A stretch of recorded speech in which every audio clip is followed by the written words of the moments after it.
Welcome to our channel. Today we how to authorize with Microsoft Entra ID in mobile apps, complete guide step by step clearly.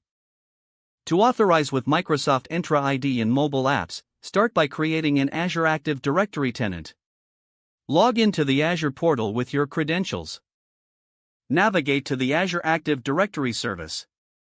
Select the App Registrations tab. Click on New Registration to create a new application. Enter a name for your application. For the supported account types, choose the option that fits your needs. Specify the redirect URI for your application. Set the redirect URI to your mobile app's URI scheme. Click Register to create the application. Once registered, note the application, client, ID and directory, tenant, ID. Next, navigate to the Certificates and Secrets section. Click on New Client Secret to generate a new secret. Add a description and choose an expiration period. Click Add to generate the secret and make sure to copy it immediately. Now, go to the API Permissions tab. Click on Add a permission to define the permissions needed.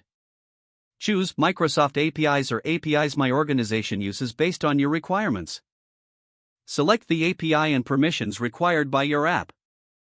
After selecting the permissions, click Add Permissions.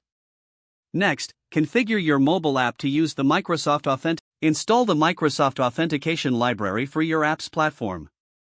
In your code, set up the authentication parameters. Use the client ID, tenant ID, and client secret you obtained earlier. Initialize the authentication context. Call the login method to start the authentication flow. Handle the authentication response and retrieve the access token. Store the access token securely within your mobile app. Use the access token to authenticate API requests. Don't forget to like this video and subscribe to our channel for more step-by-step tech guides.